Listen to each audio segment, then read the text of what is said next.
करते करते गजेंद्र मोक्ष की कथा सुनी। गजेंद्र मोक्ष की कथा हमें क्या बता कर गई है? हमें जगा कर गई है। क्या जगा कर गई है?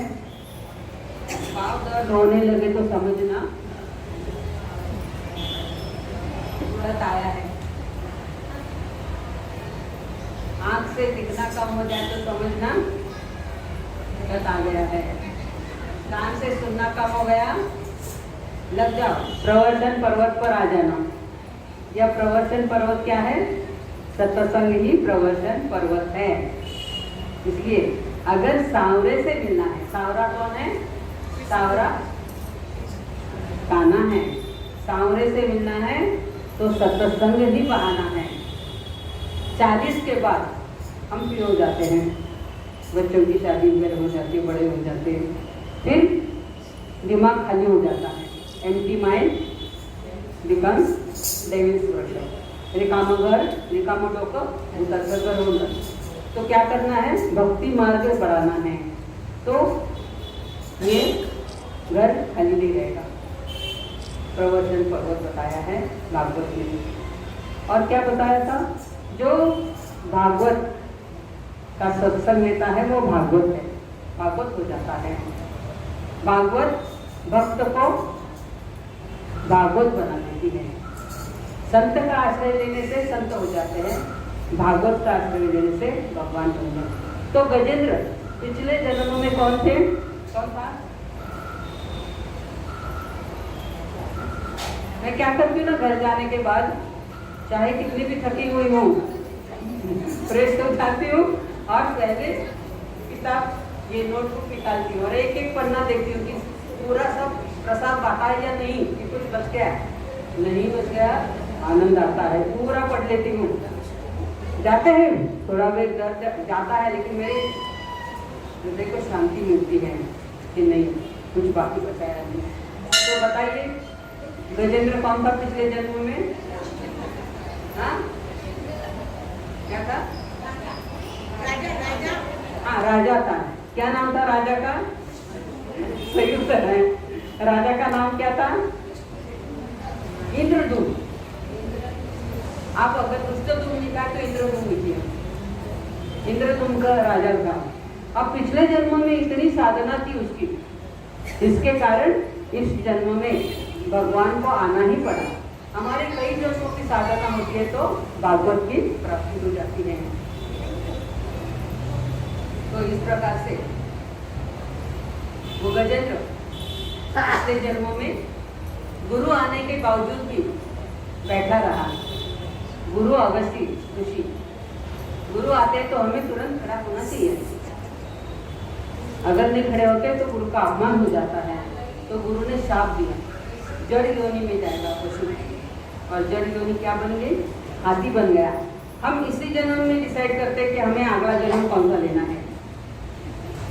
ज्यादा से ज्यादा बात करते हैं ना, पट पट पट पट पट पट पट पट पट बात करते हैं ना, तोता बनना है निश्चित है।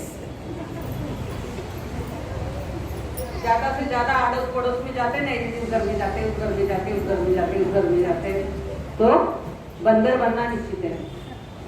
शिव पुराण में बताया है। घर को अगर प्यार करते हैं कि मेरा घर मेरा घर, तो छिपकली बन जाते हैं। बहुत अच्छी बातें बताइए शिव पुराण में। इसलिए पिछले जन्म में गजेंद्र ने क्या गलती करी, उसका फल इस जन्म में आ गया।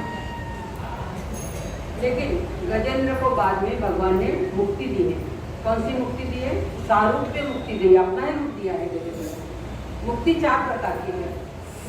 सलोकता मुक्ति, स्वरूपता मुक्ति, सारूप्य मुक्ति और सायुज्य मुक्ति। स्वरूपता मुक्ति अर्थात भगवान का रूप आ जाता है। समीपता मुक्ति अर्थात भगवान के समीप आ जाते हैं। आता बैठले शेजारी गोविंदाचे। सलोकता मुक्ति वो में जाते हैं, और सायुज्य मुक्ति अर्थात भक्त और भगवान एक ही हो जाते हैं। और 5वीं मुक्ति है शास्त्रीय मुक्ति। इस तरह से गजेंद्र को मिले है सारूप्य मुक्ति। अब छठे अर्थात चाक्षुष मनवंतर की कथा आती है, समुद्र मंथन की कथा आती है। समुद्र मंथन हुआ। समुद्र मंथन क्यों हुआ? क्योंकि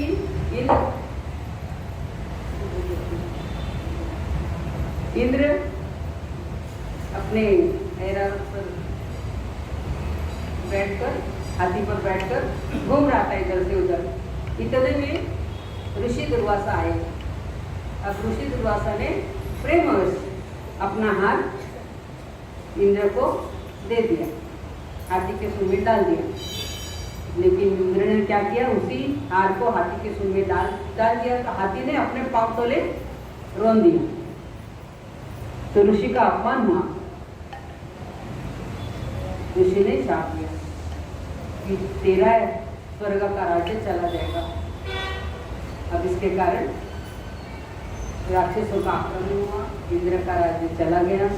अब देव भगवान के पास गए, क्या करें? तब भगवान ने कहा कि तुम्हें अगर अमरत्व पाना है तो सागर मंथन करना पड़ेगा। ऐसे ही अगर हम हमारे जाने अनजाने किसी का अपमान हो जाता है तो हमें भी सागर मंथन करना जरूरी होता है। सागर मंथन, समुद्र मंथन अर्थात हमारे जीवन का मंथन हमें करना है। अब मंथन करते करते मंथन के लिए भगवान ने कहा कि शत्रु को साथ में लेना होगा।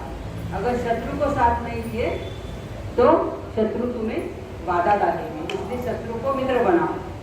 तो शत्रु को साथ में लिया और वासु की नाग की डोर बनाई और मंदराचल पर्वत की मंथनी बनाई, रवि बनाई। मंथन शुरू हो गया। ये मंदराचल पर्वत क्या है? मंदराचल पर्वत हमारा मन है। वासु की नाग की डोर क्या है? हमारी श्रद्धा की डोर है। एक और हमारा विचार अच्छा होता है, एक और हमारे विचार बुरे होते हैं। एक और राक्षस होता है, एक और देवता होते हैं। मंथन चल रहा है, मन में अच्छा विचार भी आता है, बुरा विचार भी आता है। पहला जो विचार आता है वो देव है और उसके बाद हम सोचते हैं नहीं ऐसा करने से क्या होगा क्या होगा। तो ये जो विचार आता है ये राक्षस है। तो मंथन हो रहा है। अब मंदराचल पर्वत डोल रहा है, स्थिर नहीं होता है। तो भगवान ने कूर्म अवतार धारण किया उसे स्थिर करने के लिए।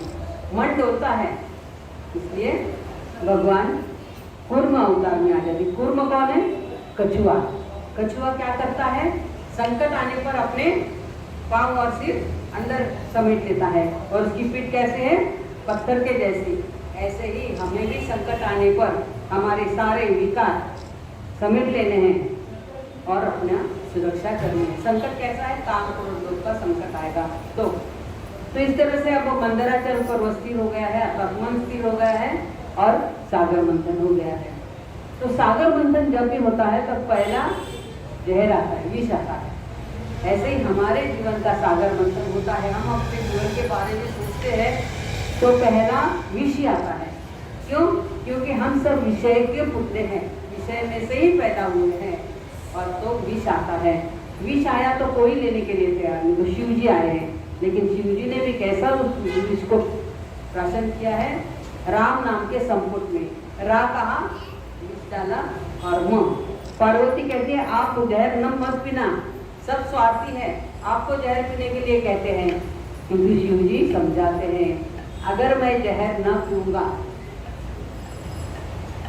तो लोगों का कल्याण कैसे होगा? मैं स्वार्थी कहलाऊंगा, इसलिए मुझे जहर पीना होगा। तो रा करके जहर डाला, ऊपर से मोह।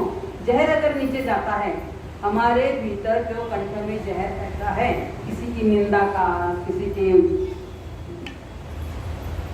बारे में बोलने का जहर है, अगर वो अंदर जाता है तो हमारा जीवन जला देता है और अगर वो ऊपर आता है तो सामने वाले का जीवन जला देता है। इसलिए राम नाम अखंड लेना करना। राम नाम अर्थात भगवान का नाम स्मरण अखंड ले तो कंठ से वैकुंठ की प्राप्ति होती है। पहले आया है जहर, बाद में बाकी के रत्न आते गए। उसमें ऐरावत है, कामधेनु है, पारिजात है, इस तरह से लक्ष्मी भी है, आते गए और कुछ देवों को गए, कुछ दानों को, मोहिनी भी आई। तो ये सागर मंथन की कथा क्या है? हमें कथा किसने सुननी है? हमारे जीवन से जोड़ने के लिए। अध्यात्म उसमें क्या है, उसको हमने पा लिया है। तो शिवदेव जी अभी कहते हैं, राजन इस प्रकार से सद्भावपूर्वक जो गुरु से कथा सुनता है वह पुण्य का भागी बन जाता है। तो हमने वो पुण्य प्राप्त किया है। आगे अभी आज हम दशम स्कंद की कथा करेंगे। दशम स्कंद क्या है, कृष्ण की कथा है। ऐसे भागवत तो पूरे कृष्ण की कथा है, भागवत में महत्वपूर्ण बात है, कृष्ण की ही बात है। तो दशम स्कंद श्रीमद् भागवत का फल है। फल कैसा है, जैसे पेड़ के बूंदे में भी रस होता है, छाल में भी रस होता है, पत्ते में भी रस होता है, किंतु रस प्रकट कहाँ होता है, फल में प्रकट होता है। ऐसे ही यहाँ पर भागवत में सब जगह रस है, किंतु इसका रस क्या है, फल स्वरूप है, फल की रस। तो भागवत हमारे फल है। सुखदेव जी आनंद से खिल गए, उनके इष्ट देव की कथा होने जा रही है। सुखदेव जी क्या है, क्यों खिल गए? सुखदेव जी कौन है? सुखदेव जी शिव जी के ही अवतार है, शिव जी सुखदेव जी है। आज आनंद से झूम रहे, क्यों? क्योंकि आज मेरे प्रभु की कथा होने जा रही है। वो क्या कहते हैं, सुखदेव जी ने अपने इष्ट देव से प्रार्थना की, हे राधा कृष्ण, हे गोपाल कृष्ण, हे माधव, हे देवकी नंदन, हे वसुनंदन, हे गोपाल, हे कृष्ण, हे कान्हा, हे माधव, हे मुकुंद, हे देवकी के लाला, हे माखन चोर, हे गोपियों के साथ रास क्रीड़ा करने वाले प्रभु, प्रभु आपकी कथा आप ही सुनाएंगे।